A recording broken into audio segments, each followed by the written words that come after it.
The chamber is heavy with silence, a silence that feels less like calm and more like the deep inhale before a storm.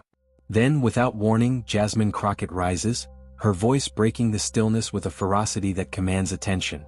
No soft pleasantries, no gentle preambles. Her words are fire, demanding accountability from her own party in a way that feels almost forbidden. The impact is immediate. Heads snap up, eyes widen, and an uneasy ripple passes across the faces of colleagues unprepared for such direct defiance. This is not politics as usual. This is a rupture, a moment that forces even the most detached observer to lean forward. Cameras catch every flicker of emotion, every nervous glance, and already the press corps is drafting the headline that will ignite across the nation. Crockett does not flinch as the weight of the room bears down on her. Instead, she digs deeper, each sentence cutting sharper, every phrase delivered with the conviction of someone who has lived the very struggles she is describing. Her voice is not only her own, it carries the anger of those outside the chamber, the frustration of voters who feel unseen and unheard. She is relentless, unafraid to call out the failures that others bury in committees and backrooms. Her passion is both intoxicating and terrifying, a raw energy that exposes the weakness of cautious leaders clinging to the illusion of unity. Among them sits Elissa Slotkin, embodying the calm, careful calculation of the establishment, her posture betraying little but her presence radiating quiet resistance. The contrast is stark, almost cinematic: fire against stone, defiance against restraint. The tension escalates with every syllable. Some colleagues shift in their seats, anxious to distance themselves from the spectacle, while others stare, transfixed, as though witnessing something that cannot be undone. Crockett's refusal to temper her words sends an unmistakable message.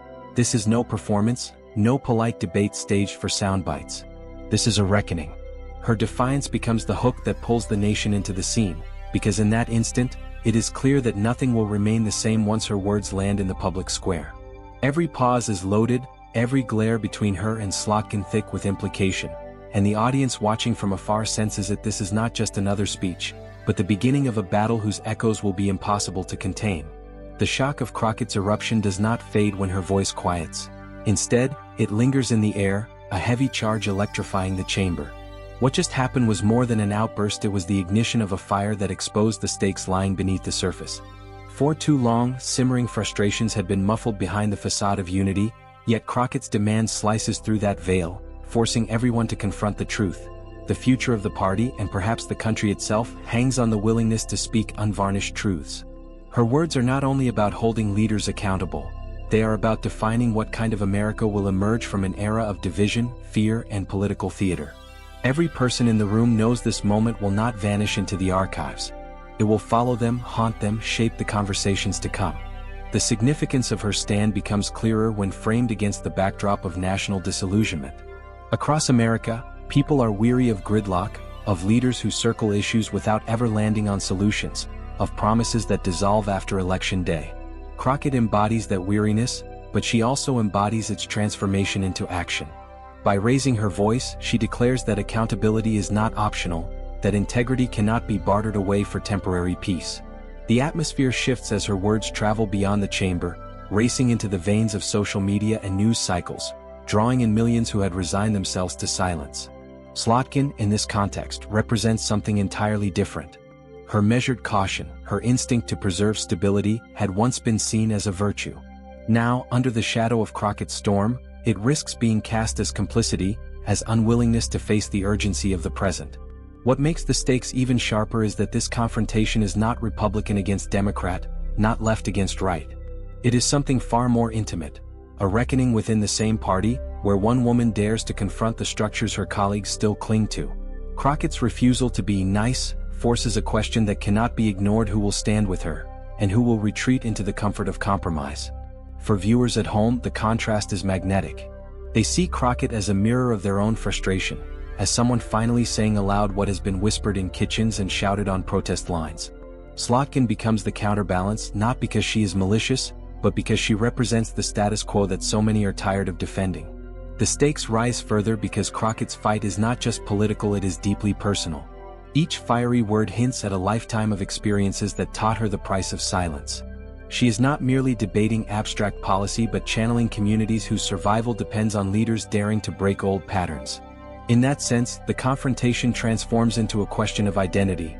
who truly represents the people's voice and who merely manages the machinery of politics. Every American watching is invited to weigh in, to choose between fiery disruption and measured stability. That choice in itself becomes the drama that keeps the audience locked in. Yet even as the speech burns, Crockett withholds the full weight of her fire. She knows what comes next will matter even more. She teases the inevitability of escalation, her pauses daring colleagues to imagine the clash that is only beginning. Whispers ripple across the room, journalists lean forward, and the audience feels it in their bones. This is only the beginning of the fight. What happens next will not just shake the chamber, it will ripple outward, leaving the entire country to question where it stands when one woman refuses to be silenced. Elissa Slotkin has long been a figure draped in the credibility of discipline and service, a woman forged in the calculated world of intelligence where every move had to be precise, every decision weighed against national consequence. Her biography glimmers with the prestige of CIA postings and years spent advising presidents on matters of life and death. For many, this makes her the kind of leader who represents steadiness, someone who can keep her head when others lose theirs. Yet in the theater of today's politics, that very steadiness becomes a double-edged sword. What once made her seem reliable now risks painting her as emblematic of a system addicted to caution, too careful to deliver the change voters crave. To her supporters, Slotkin is thoughtful and deliberate. To her critics, she is the voice of delay, the perpetual reminder to wait while injustice stretches endlessly on. Her rise to power was not built on viral moments or impassioned speeches but on a steady accumulation of credentials. She trained her image to signal competence, not charisma, pragmatism, not passion. When others stumbled under the pressure of chaos, she held her ground, calculating outcomes with the sharpness of someone trained to anticipate threats before they surfaced. Yet politics is not only about calculation, it is also about emotion, and in an age where voters crave authenticity and fire, Slotkin's practiced restraint begins to feel like an armor too polished, too rehearsed.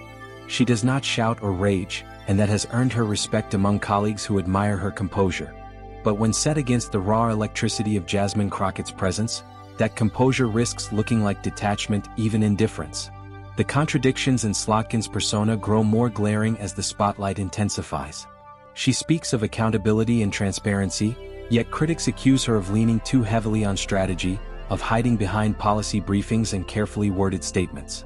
Her calm manner, meant to soothe, is sometimes interpreted as condescension, as though she views fiery colleagues like Crockett as reckless amateurs rather than legitimate voices of the people. This subtle arrogance, unintended or not, becomes the fuel for the drama unfolding in the chamber. Every time Slotkin offers measured caution, it contrasts with Crockett's refusal to wait. And in that contrast, Slotkin takes on the role of antagonist, not because she is corrupt, but because she personifies the inertia that Crockett is determined to shatter. Her backstory adds to the dramatic weight. She grew up in Michigan, heir to a family that valued service and stability, eventually stepping into roles where national security became her lifeblood. She witnessed firsthand the stakes of war, the fragility of peace, and the responsibility of leadership in times of crisis. Those experiences taught her to prize balance and strategy, but they also trained her to resist unpredictability. Now, as Crockett throws unpredictability into the chamber like a grenade, Slotkin's instincts pull her in the opposite direction, toward containment, toward restoring order. She is not without conviction, but her convictions are filtered through layers of calculation, designed to minimize damage rather than maximize impact. To some, this makes her wise. To others, it makes her weak. The public eye complicates her story further. Slotkin has often been praised as a rising star, someone capable of bridging divides in a fractured political landscape. She speaks the language of bipartisanship, of finding common ground, and this has won her accolades from centrists and moderates. But in a time when people demand bold stances, her centrism can be cast as cowardice. Crockett's fury highlights this vulnerability, reframing Slotkin's careful balance as a refusal to take risks. The narrative that builds around her is one of someone trapped between worlds, too cautious to ignite change, too deliberate to satisfy the urgency of now. And in this framing, the fall is almost inevitable, because no matter how respected she may be, the spectacle of Crockett's fire exposes her composure as brittle when tested under heat. Every great drama requires a figure who represents the old order, the one whose contradictions make them vulnerable to being upended. Slotkin's contradiction is her strength turned weakness, her discipline turning into rigidity, her caution into paralysis. Audiences see her and recognize the archetype, the politician who wants to do good but refuses to abandon the safety net of tradition, even as the ground crumbles beneath it. This is not the villain of corruption or cruelty, but the villain of hesitation, of incrementalism at a time when people demand transformation. Against Crockett's backdrop of uncompromising truth, Slotkin becomes the foil, the establishment unable to match the hunger of those outside the chamber. What makes her downfall so dramatic is that it is not orchestrated by external enemies but by a member of her own team. She is not being attacked by the opposition, she is being challenged from within, forced to defend not her record but her very philosophy of leadership. Crockett's eruption puts Slotkin's entire persona on trial, and every moment of silence, every careful word she utters, risks being read as proof of detachment. The audience senses the imbalance, the storm of Crockett's fire against the stone of Slotkin's calculation, and waits to see which will prevail. In that imbalance lies the hook that keeps viewers locked to the story, knowing instinctively that something inside the chamber has shifted, and that Elissa Slotkin, once a model of steadiness, may soon be remembered as the symbol of a status quo too fragile to withstand the fire. Jasmine Crockett's story does not begin in marble hallways or polished committee rooms. It begins in the grit of lived struggle, in neighborhoods where survival often meant learning to fight early, and where silence was never a luxury. Her rise into politics is not the story of someone groomed for leadership by family legacies or elite institutions. It is the story of someone who had to claw her way into spaces that were never designed to welcome her. Crockett's voice carries that journey, its edge sharpened by hardship, its cadence echoing the resilience of communities who taught her that dignity is never given but earned through defiance. Where others in politics cultivate images of compromise and decorum, she embodies the rawness of lived truth. Every word she delivers on the floor carries the weight of those who were never supposed to be heard at all. Her path has been marked by battles long before she set foot in Congress. As a civil rights attorney, she did not just read cases in law books. She lived them through the people she represented: the poor, the marginalized, the overlooked. Every courtroom became a rehearsal for the battles she would later fight on the national stage, sharpening her ability to dismantle injustice with precision and fire. Unlike leaders who measure their progress in polished speeches or donor checks, Crockett measures hers in the lives she touched, in the clients who found protection where none had existed before. This gave her politics its unusual power. She is not merely debating ideas, she is carrying real scars, both her own and those entrusted to her. Her authenticity sets her apart in a landscape where politicians often wear masks of civility while their actions betray them. Crockett has no such mask. What the public sees is who she is: unfiltered, unapologetic, unwilling to dilute her truth to fit anyone's comfort. This raw honesty makes her dangerous to opponents and electrifying to supporters. Her critics label her reckless, but her recklessness is precisely what many Americans have been craving. A leader willing to leap where others tiptoe, to shout when others whisper, to demand accountability not tomorrow but now. And because her journey has never been easy, her voice carries a legitimacy that cannot be fabricated. The daughter of working-class grit, Crockett grew up understanding the value of every sacrifice. She watched family and neighbors struggle against systemic barriers that politicians promised to fix but never did. Those promises taught her early that words without action are hollow, and that change must be forced into being. These formative years gave her a unique relationship with power. She never saw it as a privilege to be preserved but as a responsibility to be wielded on behalf of those without it. When she entered public service, she carried not the polish of elite grooming but the urgency of someone who has felt the sting of injustice firsthand. What makes her backstory especially compelling is how directly it collides with that of her foil, Elissa Slotkin. Where Slotkin cultivated restraint in the corridors of intelligence, Crockett learned defiance in courtrooms and streets. Where Slotkin mastered calculation, Crockett mastered confrontation. Their differences are not merely stylistic but existential, representing two opposing visions of leadership. One grounded in incremental security, the other in explosive urgency. Crockett's rise is the story of someone who refused to wait for permission, who refused to let caution dictate the pace of justice. Her fire, therefore, is not accidental, it is the natural extension of her origin. Every obstacle she has faced only sharpened her sense of purpose. Critics inside her own party told her to soften her tone, to embrace patience, to play the game. But Crockett has never been interested in the game. She is interested in truth, in forcing those around her to face what they would rather ignore. This stubbornness has cost her politically at times, yet it has also built her into a symbol of courage for millions watching from the outside. In her, they see not the detached strategist but the fighter willing to risk her standing to deliver their voice into spaces that rarely echo it. Her story carries the marks of sacrifice that deepen empathy and admiration. She knows the loneliness of being underestimated, the exhaustion of battling systems designed to grind people down. She has faced moments when compromise might have been easier, when lowering her voice might have opened more doors. But she chose instead to raise it higher, each time reaffirming her identity not as a caretaker of status quo but as a breaker of barriers. These choices forged her reputation, not nice but necessary, not polite but powerful. By the time she stands in the chamber demanding accountability, the audience understands that this is not just a spontaneous eruption. It is the culmination of years spent preparing for this very fight. Crockett's backstory transforms her speech from mere outrage into destiny. Every courtroom battle, every client defended, every injustice endured has funneled into this moment, arming her with both the fire and the credibility to challenge even her own party. The clash with Slotkin then becomes inevitable not because they dislike each other personally, but because their life stories have set them on irreconcilable paths. This origin story makes Crockett uniquely prepared for what is coming. Her ability to channel lived pain into political fire gives her a strength that calculation alone cannot match. She has been underestimated before and has always risen higher, fueled not by entitlement but by resilience. Audiences watching can sense it. She is not merely participating in politics, she is rewriting its rules. The very fact that she is willing to confront the establishment so directly proves the depth of her conviction. Where others bend, she will break through. Where others hedge, she will declare. And it is this certainty that makes her the hero of the unfolding drama, the one figure capable of standing in the storm without flinching, because she has weathered storms her entire life. The atmosphere tightens like a drum about to snap, every eye fixed on the two women at the center of the storm. What began as a bold demand now sharpens into open confrontation, the kind of exchange that forces even seasoned lawmakers to sit straighter in their chairs.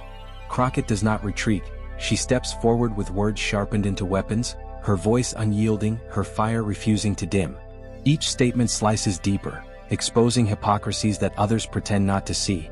The room vibrates with unease, because everyone knows that this is no longer a speech, it is a duel. On the other side, Slotkin maintains her composure, her posture rigid, her face carefully arranged into neutrality. Yet even in her restraint, there is the faintest flicker of strain, the telltale signs of someone caught in a battle she cannot control. The escalation unfolds like a play, the tension rising with each back and forth. Crockett presses, drawing energy from the very discomfort she creates, while Slotkin attempts to steady the waters, reminding colleagues of process, of patience, of balance. But Crockett cuts through these defenses, refusing to let civility become an excuse for inaction. The clash becomes audible in the rhythm of their voices, one fast and fiery, the other measured but increasingly clipped, as if every syllable is an effort to mask frustration. Colleagues shift in their seats, some visibly enthralled, others visibly horrified, as though unsure whether they are watching democracy in action or a family tearing itself apart. Insults are not hurled outright, but the undertones drip with venom. Crockett's insistence that caution has failed lands as an indictment of Slotkin's entire career. Slotkin's attempts at control, in turn, feel like condescension, as if Crockett's passion is nothing but noise. The clash is not only about policy but about legitimacy.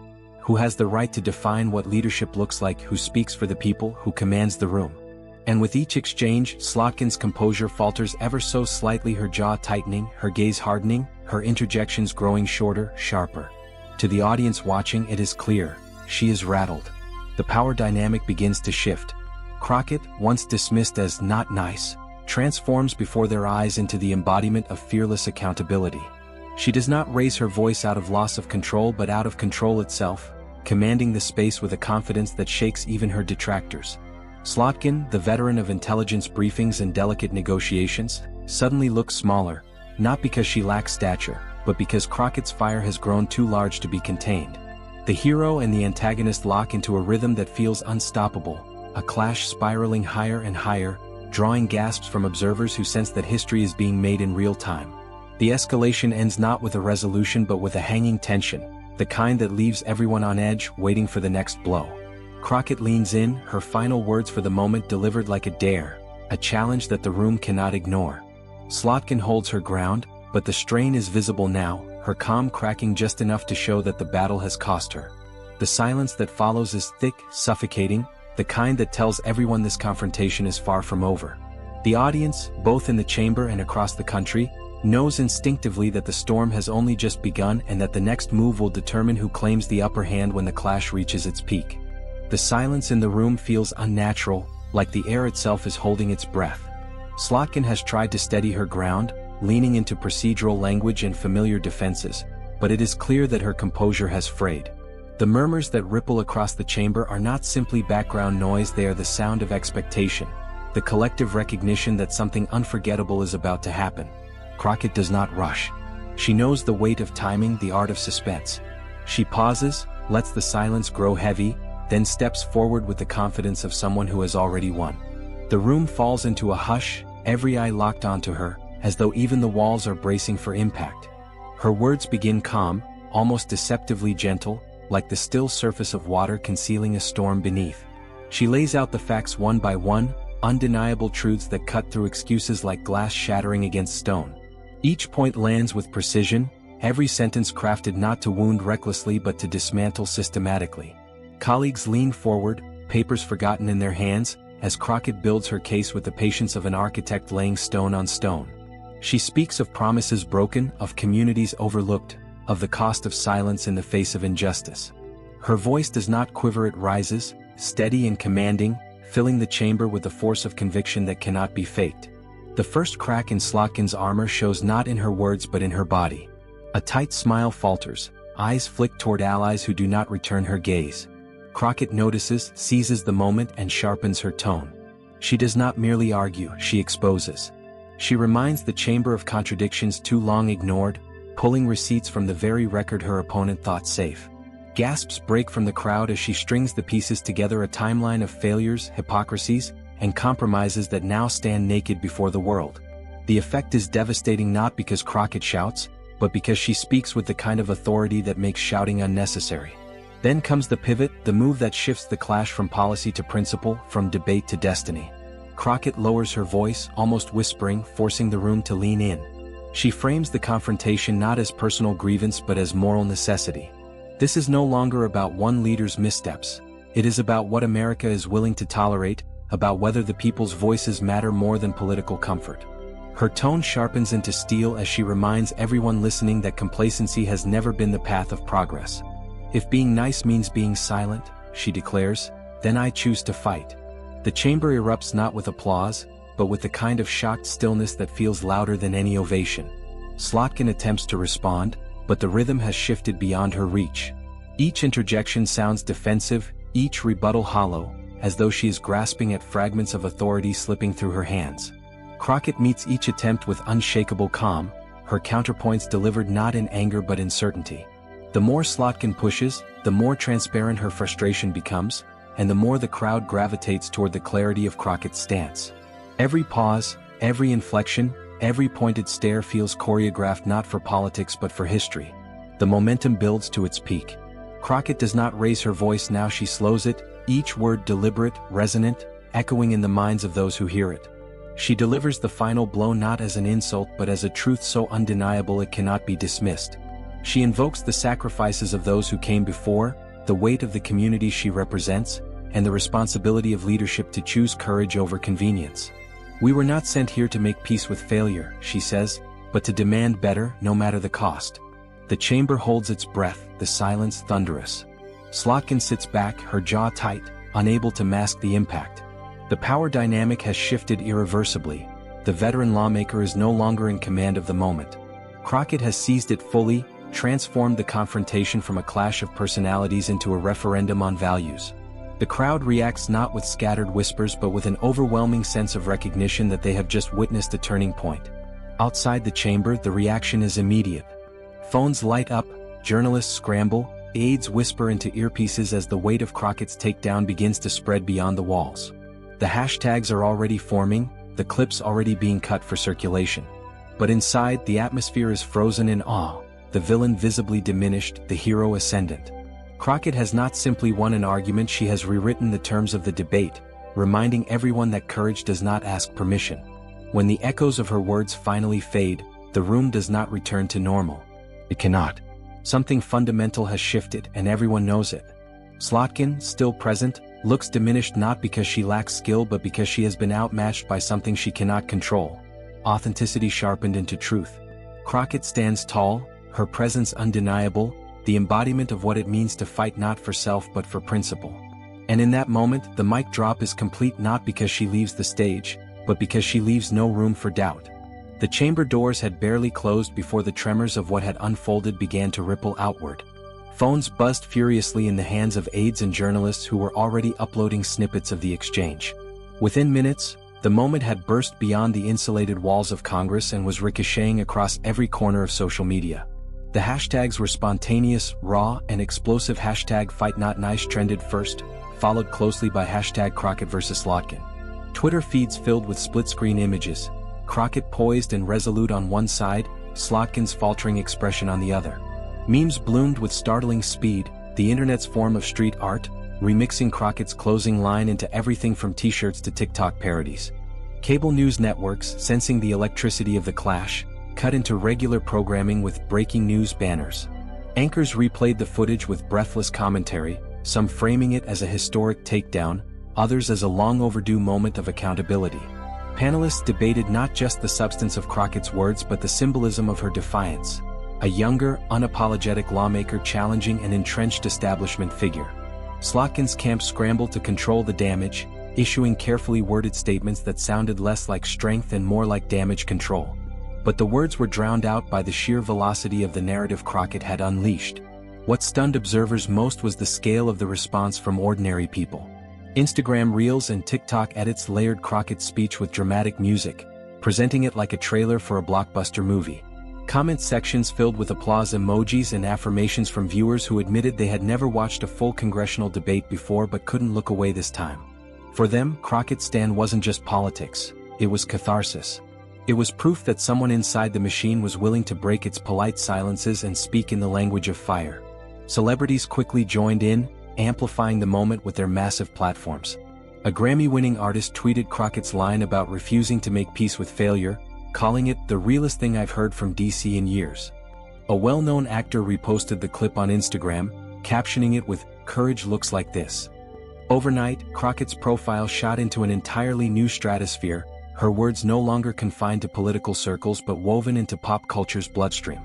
Meanwhile, pundits on late-night shows joked about Slotkin's awkward grimaces, the laughter echoing across audiences that might otherwise never have cared about a congressional spat. But beneath the memes and applause, the weight of the moment was felt most deeply in communities who had long felt ignored. Grassroots organizers posted heartfelt threads about how Crockett's refusal to shrink mirrored their own struggles. College students debated her stance in classrooms. Faith leaders folded her words into sermons about courage and accountability. The speech was not just dissected, it was lived, taken as a rallying cry for people weary of polished evasions and desperate for honesty that burned. Even inside Washington, the ripple effects were impossible to ignore. Lawmakers whispered about the balance of power shifting, about how Slotkin, once seen as untouchable, now bore a visible crack in her armor. Some allies quietly began to distance themselves, while others publicly praised Crockett, sensing the winds changing. Editorials in major newspapers debated whether the moment marked a generational handover, a passing of the torch from those who managed politics like theater to those who wielded it like a weapon for truth. As the frenzy intensified, Crockett herself became both a symbol and a lightning rod. Supporters hailed her as fearless, detractors branded her reckless, but no one could deny the sheer force of her presence. The very act of refusing to be nice had, paradoxically, made her unforgettable. What might have been dismissed as a heated exchange in another era had, in the age of viral immediacy, become a cultural event. Each replay of her words only deepened the divide between those clinging to the old order and those hungry for something braver. By the end of the week, the clash was no longer just news, it was legend, retold in classrooms, on podcasts, in barbershops, and over dinner tables.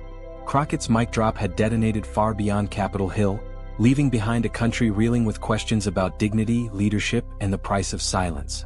Slotkin, once the picture of establishment poise, now stood as a cautionary tale of what happens when confidence collapses under the weight of truth. And Crockett, whether she intended it or not, had set in motion a movement that could not be contained.